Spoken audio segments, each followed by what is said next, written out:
What's up, everyone? This is Carlos, aka Adam, back with another AEW Week In review. As always, don't forget to like, share, subscribe, comment. Social media is down there. As with everything on my AEW reviews, I go over Dark, BTE, Dynamite, and this week a little extra because we had the Women's Tag Team Title Tournament. The Deadly Draw was actually on YouTube. Some issues that I have with women's wrestling in general on AEW. Do they have a problem? I do, but I don't think it's anything that they can't fix. I'll get into that. So because we have a lot extra to go through, I'm just going to run through everything really quick. So we'll start off with BTE. We call the episode is entitled A Birthday and a Death. So Matt's in black and white. He's doing like an inner monologue while he's wrestling. Turns out it's just one of those bits for 50 plus for 50 plus. So I guess, kind of how, older fans, I guess, watch wrestling and are watching how he goes through his, deliberating how he's going to go through the match. It was entertaining. So they're in the airport, part of their travel montage stuff. So it was Nick's birthday. They were stuck in the airport. They missed flights. They're making fun of how Cage eats 1,000 eggs, and he can't win at the claw game. Matt makes a joke about building up monsters and making them lose, which has been sort of an issue with them, but at least they're able to make a joke about it. Their Bucks are doing voiceovers for TNT. We get Silver and Reynolds outside reading a fake Bible so that they can try and get in good with the Bucks. They say that they're Christian AF. They can't even talk about what their favorite, part of it is or their favorite stories of it. The Bucks figure it out. Obviously, say they're going to be booked in a squash match on Dynamite as punishment, and they're all excited because they think that they're going to be the ones doing the squashing. Brody comes out. He's really pissed at them because he knows that they fucked up and couldn't recruit the Bucks. Matt's upset about the demos. Christopher Daniels comes in. He says he's old. He should be able to figure it out. But CD says, when he leaves, he's like, I'm just a big kid. I buy comic books and all this stuff. And he's like, oh, we'll do infomercials. That'll get him.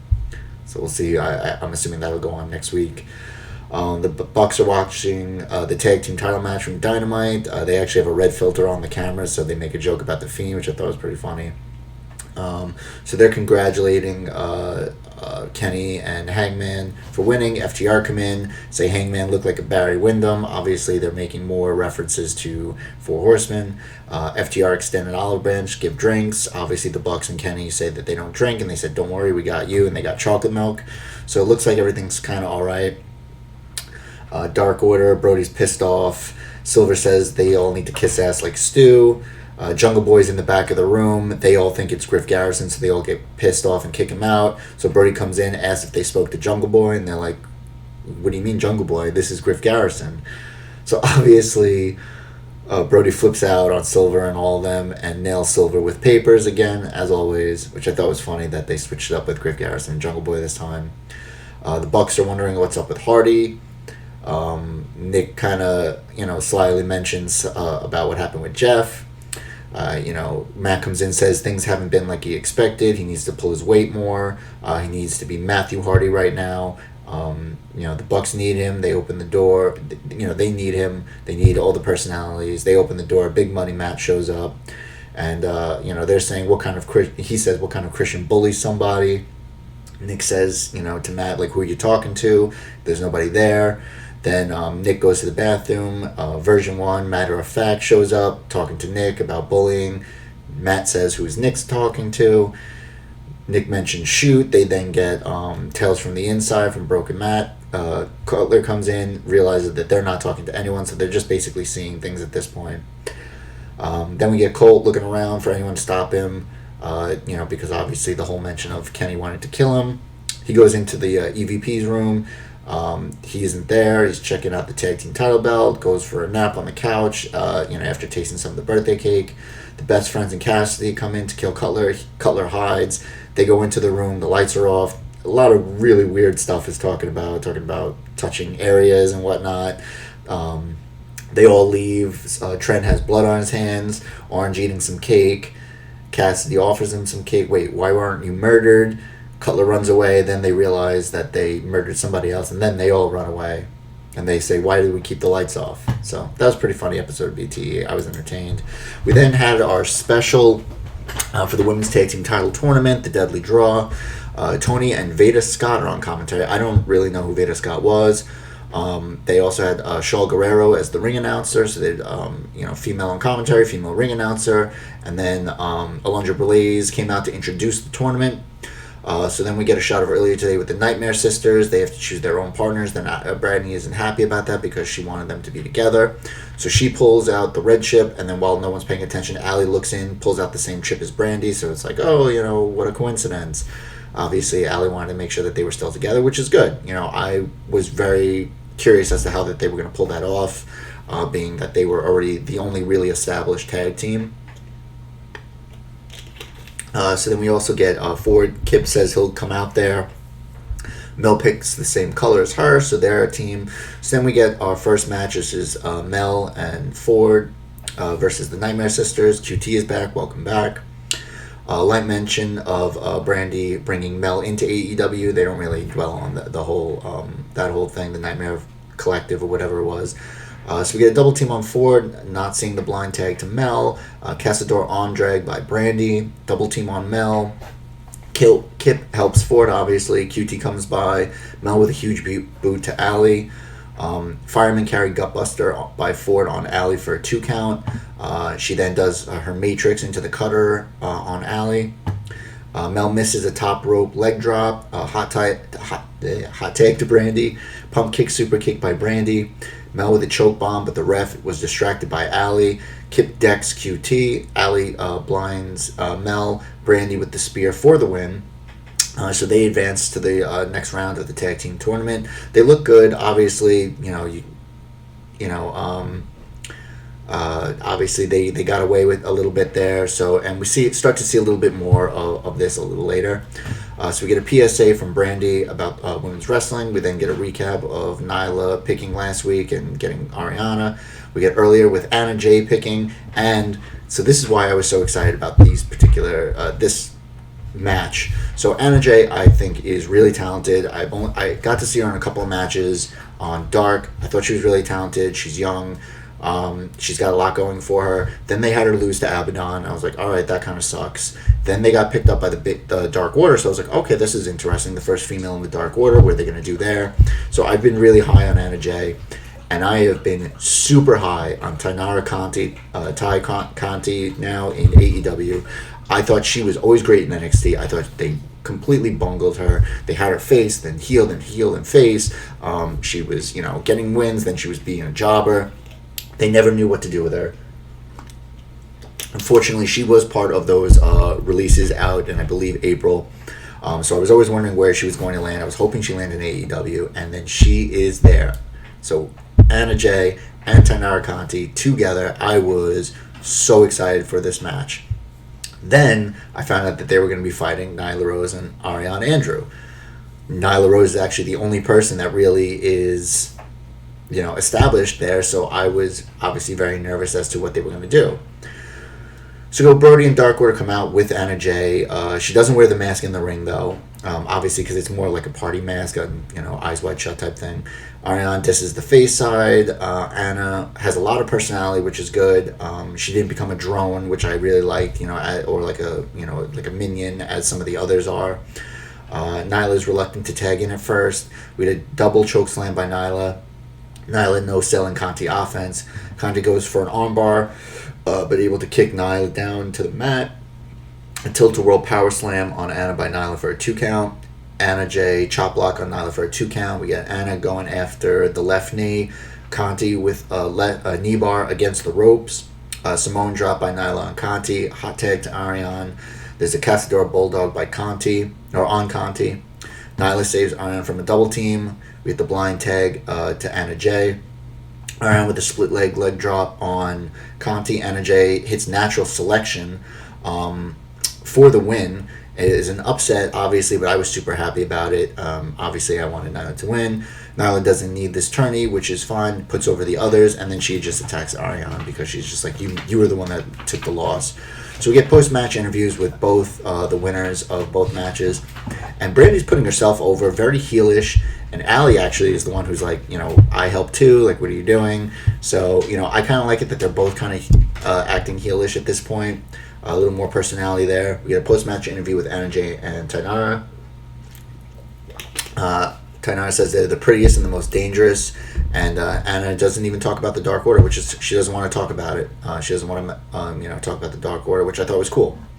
So that was great. The reason why I said that they have a problem is there was really nothing on Dynamite, which we'll get to. There was nothing on Dark that I don't even think there was a single match on Dark. There was one match on Dark. And then the other thing was there was no mention of this tag team tournament. There was like something in the lower third about it on Dynamite, but there should have been something more. One, there should have been more matches on Dynamite. There should be more mention of this on Dynamite, a package, not just a kind of throwaway lower third mention of it. So I do think that this is a step in the right direction of this tag team tournament because it gives, we'll see what ends up happening. Who else is in there? Will there be any more surprises, or will they be using more established talent? But I do like it. I think it's a step in the right direction. They do listen to the fans. They do listen to the comments and the good things and the bad, and they try to adjust. So, we'll see what ends up happening. But this was cool. I like the winners were the right winners, in my opinion. And we don't know any of the other matches yet, which I think is cool. I like to be surprised. All right, so to AEW Dark. So we get Tony on commentary, obviously. I'm not going to talk about the things with Excalibur. That's already been said. Will Hobbs versus Scorpio Sky. Hobbs rushes him before the bell. Huge spinebuster by Hobbs. But then, it was a pretty quick match because Sky hits the TKO for the win. So he goes post-match promo, brings a chair into the ring. The chair is thrown because he's the King of Dark. He says he's not trying to bury the show. He just wants everyone to know that this isn't his ceiling. How many people have pinned Chris Jericho? 2. Moxley and him. He's tired of waiting for his spot at the table. He needs to kick in the door and bring his own seat. I don't know if this was just him being super passionate or a possible heel turn. Obviously, we see him emerge on Dynamite, and we'll get into that when I talk about Dynamite. Hopefully, this is just him being more passionate. I don't think he needs to be a heel. I think he's great as he is. Him and SCU, I like that he's kind of distancing himself while still embracing them. So, obviously, I'll talk more about it when we get to Dynamite. We then get the Gun Club versus Aaron, Solo, and Serpentico. Solo with the suck it to Austin, obviously, trying to get in the head of Billy. Serpentico with the outside to in stomp on Austin. Hot tag to Billy. Serpentico avoids a Famouser. Austin hits a Famouser. Then a hip toss neck breaker for the win. So I actually like that move. I thought it was pretty cool. And let Austin get the win. Billy Gunn's just awesome. He's always been one of my favorites. He's an absolute beast. So I like that they're, letting him. I think they're using him to help put over Austin, which I hope is the case. Because obviously Billy has had his run. He's not going to be, having a run in AEW anytime soon. A match here and there. But I think this is more for Austin. He's got a ton of personality. They just got to figure out what they want to do with him.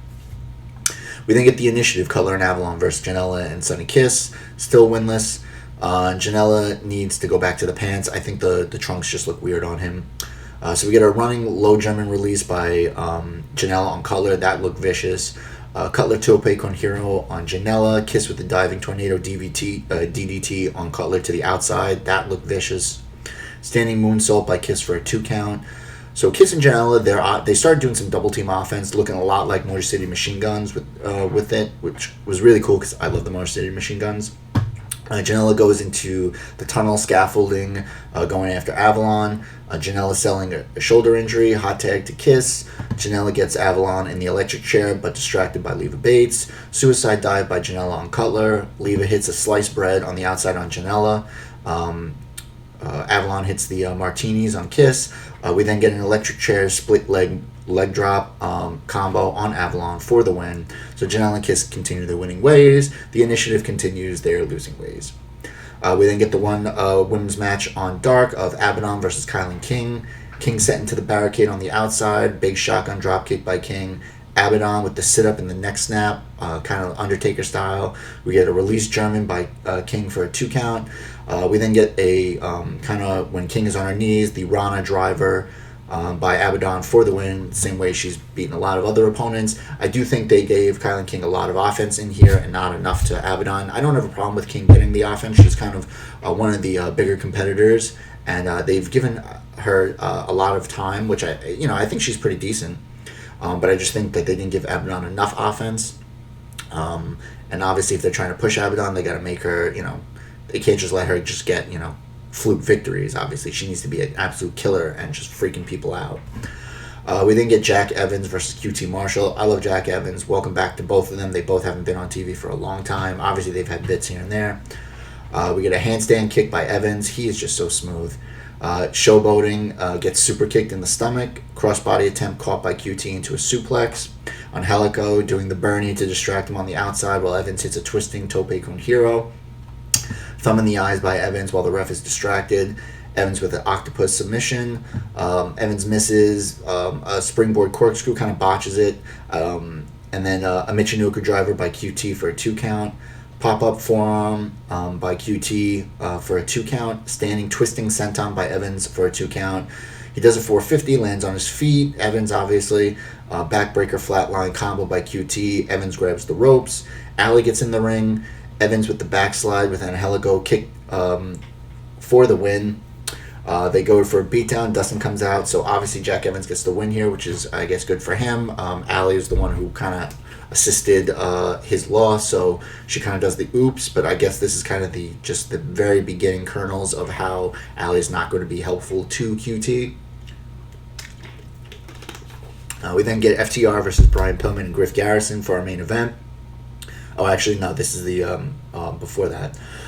So Tully is giving pre-match words to FTR.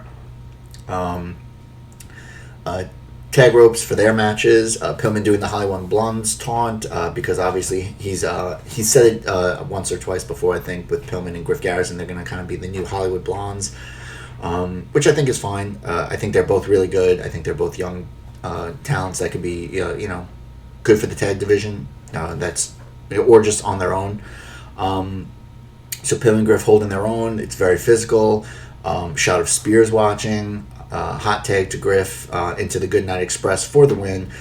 Quick encounter with Spears. So I guess this is, obviously they just keep teasing this 4 Horsemen or this new 4 Horsemen with Spears because obviously he's with Tully and Arn. And so it's interesting where they're going to go with this. I think now that I'm looking at it more and more, I think it's going to be Hangman, Spears, and FTR.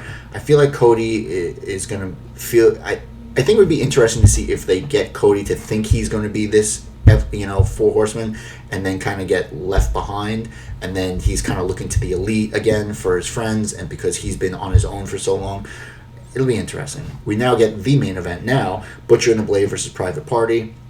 No singlet top for Cassidy now too, so they're both kind of changing up their looks a little bit. Butcher with massive chops on Cassidy, Pele kick twice on Butcher by Mark Quinn. Silly string fail by Butcher, handles Quinn. Gut wrench bomb by Blade on Quinn. Hot tag to Cassidy. Springboard flip stunner by Cassidy on Butcher for a 2 count. Cassidy holds Butcher down while Quinn does a moonsault standing on his back, which I thought was cool. We get a suplex backbreaker combo on Cassidy. I always forget their name, the finisher's name, for the win. So Butcher and the Blade get it. Private Party kind of going on a little bit of a losing streak. They didn't have Matt Hardy with them either, so that's interesting. So that is Dark. Let's just see where we're at here. Not bad. And then we get to Dynamite. So we start out hot with the big 10-man tag of the Elite and FTR versus Dark Order. Everyone's in the ring to start, which I like. We didn't waste all that time with all the all the entrances. The Bucks double team Brody, but he takes them out. 9 is part of the team, but he's the only unknown one of the group. Avalanche Rana on 9 by Nick, which I thought was really cool. 10 and Anna are by commentary, just standing there not talking. Everyone's getting their shots in on 9. Uno and Grayson come in and clean house. Triple suplex by FTR and the champs. Cole in and Kenny chases him. Which I thought was funny was Tony actually mentioned the BTE bit about how Kenny wants to literally murder Cole. Kenny gets blindsided by Brody on the outside. Kenny gets a tag to Dax. Cash is cleaning house. FTR and Hangman go for a 3 figure fours, but all get countered. The Elite are working well together. Nick with the he's going off the top rope, corkscrew to the outside. Dax is selling a knee injury. Kenny with the gut wrench powerbomb on 5 for a 2 count, but everyone seems to be concerned with Dax. So the Bucks are helping him out, and then FTR leave with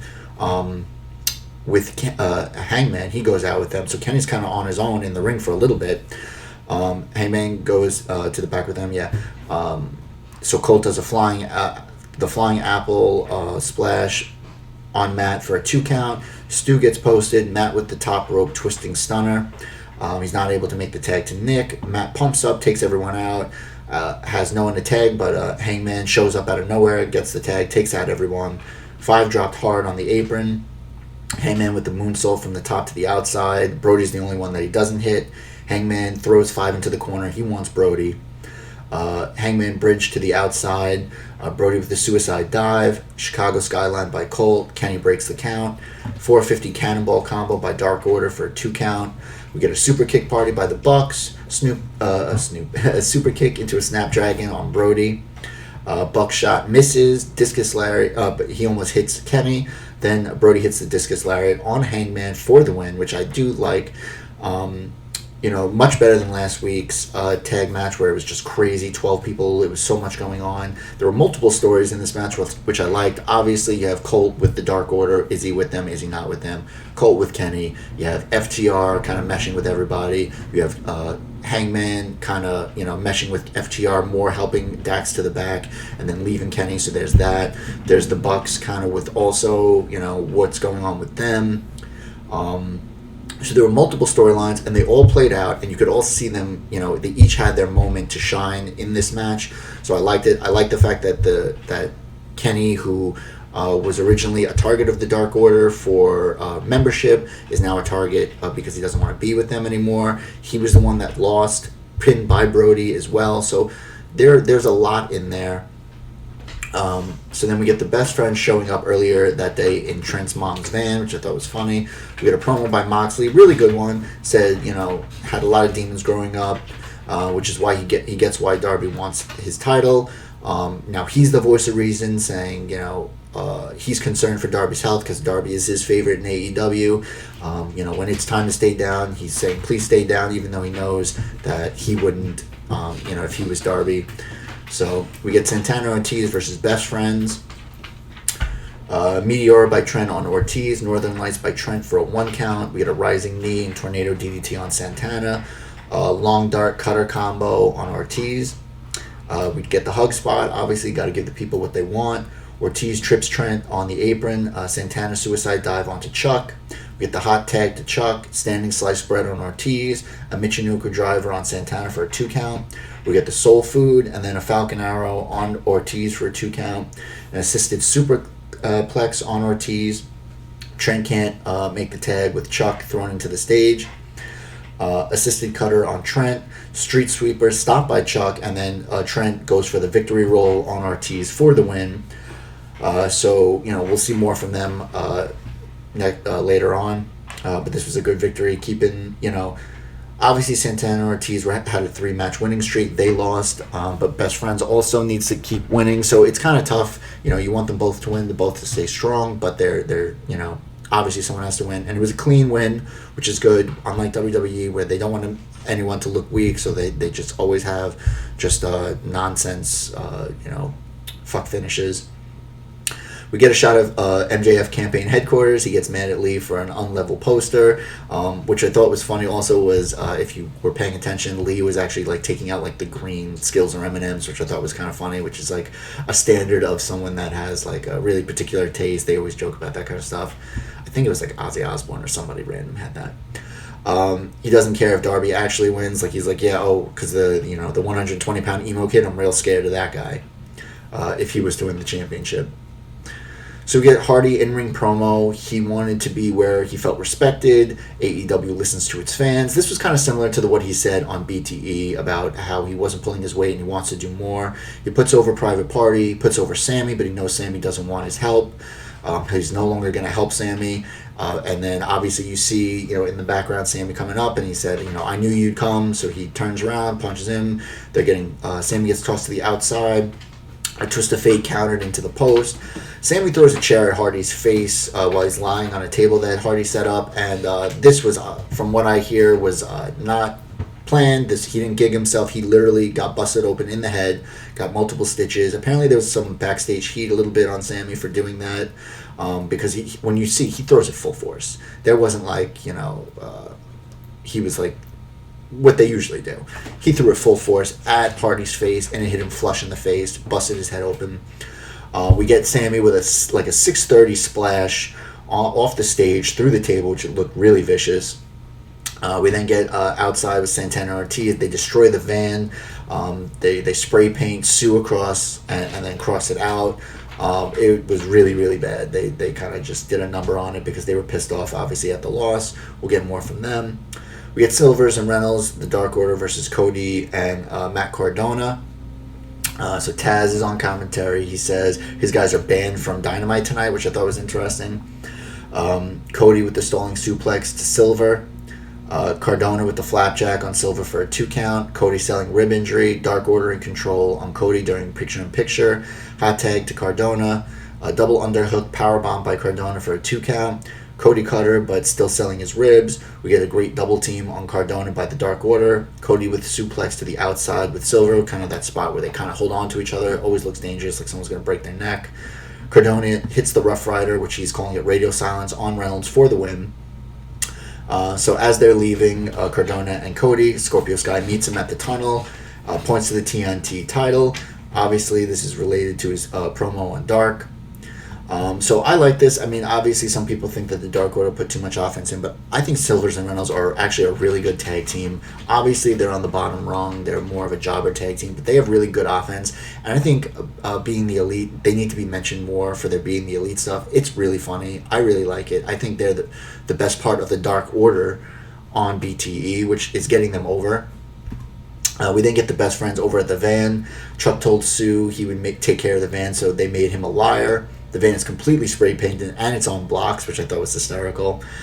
So next week they're going to beat him up so bad that they're going to have to apologize to. Trent says he's going to apologize to his mom on speakerphone, which I thought was kind of interesting. We get Sammy Guevara with the cue cards, saying that he's going to be a master debater, which I thought was funny. Classic Austin Powers line. So then we get the Super Wednesday debate, and who is our guest moderator? Eric Bischoff. I'm back.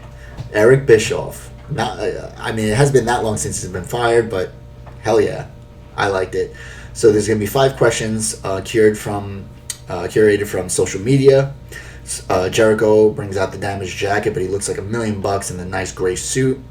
Obviously, so first off, the first question is, why do Jericho and Cassidy hate each other? Before that even gets started, Jericho makes fun of Cassidy's clothes, says, you didn't even dress up for the occasion.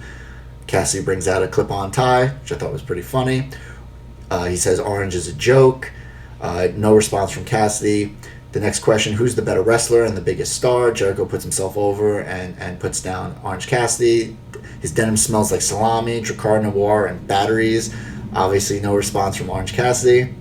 The next question is about global sea levels rising. Jericho says this has nothing to do with it. This is stupid. And then Cassidy goes on an old school type rant where he just talks about the sea levels rising and how it's going to affect all these coastal towns that have so much population. I thought it was very interesting and funny and informative. So the next question, why is Orange Cassidy so popular? And then Jericho says he's the epitome of every smart mark. He's the pimple on the ass of pro wrestling, and Jericho is going to pop him. Once again, no response from Orange Cassidy. And why does this rematch mean so much? Orange then cuts him off, tells him to shut up, says he's not embarrassed, he doesn't care. He says it was real smart putting, making a debate with the guy that can't talk. But he says he cares about next week because this is not only the biggest match of his career, but it's the biggest match of Jericho's career. Because he goes, look, how does it feel to be the man to lose to the guy that doesn't talk and puts his hands in his pockets, and how he's going to embarrass and beat him? So Bischoff gives it to Orange Cassidy. He said the global sea level question got to him. Jericho snaps. He goes, first off, there's no winning a debate. He goes, I've hated you for 22 years. And Bischoff cuts him off and says, actually, it's 24 years, and I know how you feel about me. Hager attacks him, and then he gets thrown into a Judas effect. The best friends finally come out and run off Jericho and Hager.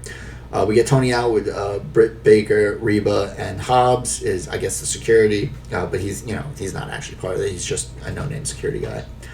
Britt picks Reba to face Swole. Reba can't even get into the ring, but apparently she's the former Dallas Cowboys cheerleader, the youngest to ever make the squad. She's had wrestling experience, been inactive for a long time. I liked how they did it where it's like, you could tell she knew what she was doing, but like she was also playing it like she hadn't done it in a while, and every time she got any little bit of offense in, she was like super excited about it, so I thought that was really funny. She goes for up to the top, like she's going to do a moonsault. She's like, She goes for a middle rope moonsault, misses that, and then Swole hits the Dirty Dancing discus forearm for the win. I would have liked to see more build up to this match or just a longer match in general, but that's pretty much it. So we find out next week we're going to get a TNT title match, Scorpio Sky versus Cody, Jericho versus Orange, Tag Team Appreciation Night, so we get Hangman and Omega versus Jurassic Express, the Dark Order versus the Bucks, and the Rock and Roll Express will be there with Arn and Tully. So we get I got to imagine that FTR will have a match as well. I mean, it's Tag Team Appreciation Night. This is their baby, so why not? So then we get our main event, the AEW title match, Moxley versus Darby. This match was awesome. Hold on 1 second, where are we at? Okay.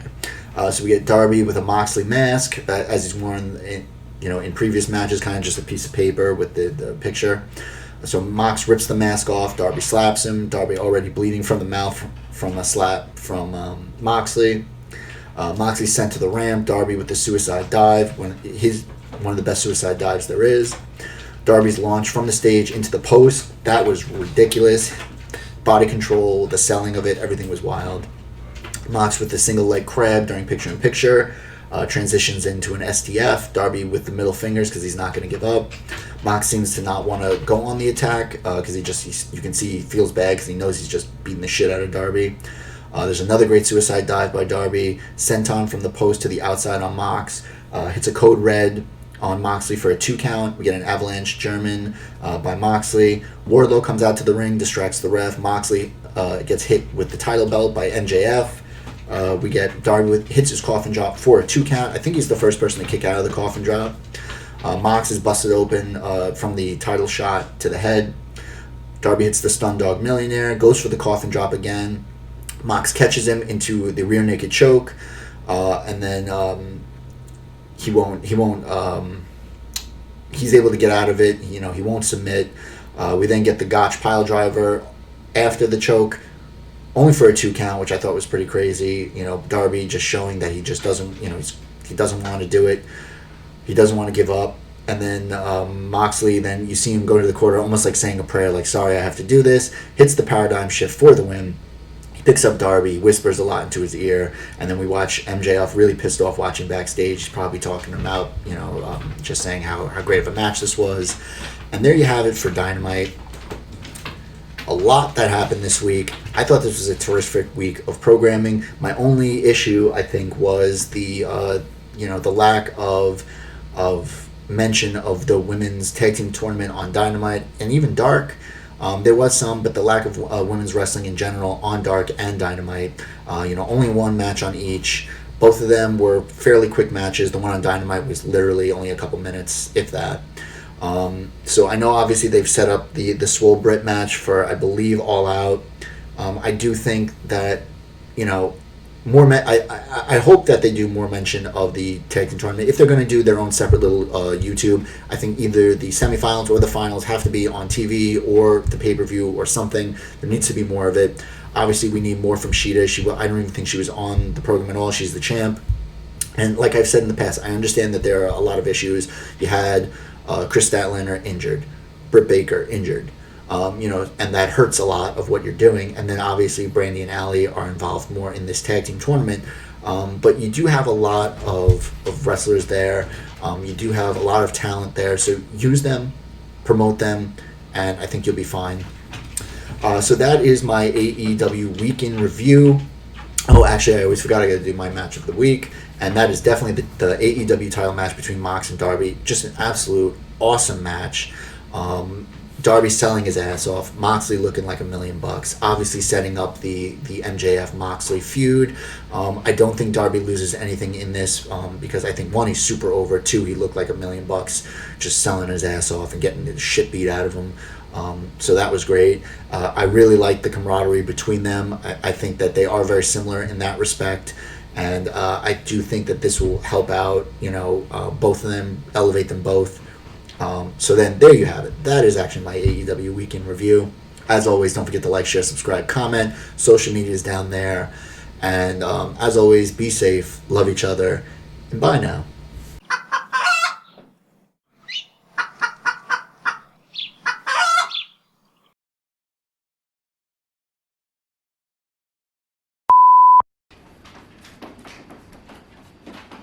Oh, hey, man, what's going on? Oh, hey, man. I'm just watching this new YouTube channel. Oh, really? What's it about? Yeah, it's this guy, he does wrestling takes and a couple other things that I really like. I think it's really cool. Cool, let me check it out.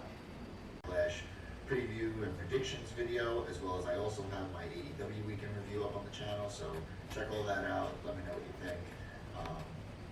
Which you won't, but it's okay. Are you serious?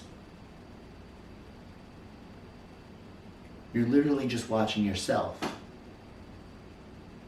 I mean, you must have recorded this today. You're wearing the same shirt.